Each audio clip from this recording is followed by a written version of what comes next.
Эң бактылуу кыз өзү сулуу, калыңы арзан дегенде.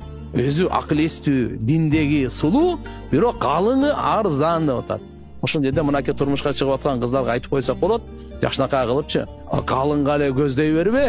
Сен негизги алхамдулилла иманга, келечекте үй бүлө куруп, имандуу үй бүлө куруп, бактылуу жашап, жакшы ушул перзенттүү болуп аларды тарбиялаганга көңүл буруш. Biz bu dunyoga sinov uchun kelganmiz. Astagfirullah. Allazi xalaqal mauta wal hayata liyabluwakum ayyukum ahsanu amala.